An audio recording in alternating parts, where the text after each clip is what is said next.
గత సంక్రాంతి బరిలో భారీ అంచనాల మధ్య విడుదలైన ప్రభాస్ రాజసాబ్ చిత్రం బాక్సాఫీస్ వద్ద నిరాశపరిచిన సంగతి తెలిసిందే. దర్శకుడు మారుతి ప్రభాస్ ను హ్యాండిల్ చేయడంలో ఫెయిల్ అయిపోయాడు.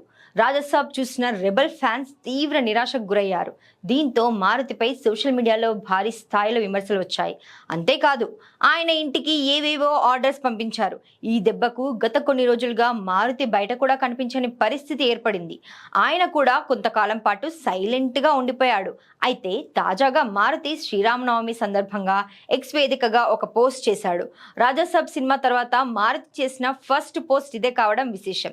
రాజసాబ్ అనుభవాన్ని గుర్తు చేసుకుంటూ ఆయన ఆసక్తికరమైన పోస్ట్ చేశారు.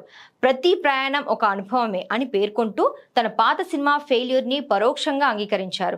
ప్రస్తుతం తన తదుపరి చిత్రానికి సంబంధించిన స్క్రిప్ట్ పనులు చివరి దశకు చేరుకున్నాయని, ఈ కొత్త ప్రాజెక్టుపై రాముడి ఆశీస్సులు ఉండాలని చెప్పుకొచ్చారు. ఈ సందర్భంగా కష్టకాలంలో తనకు అండగా నిలిచిన మీడియాకు, సన్నిహితులకు మరియు ప్రేక్షకులకు ఆయన కృతజ్ఞతలు తెలిపారు.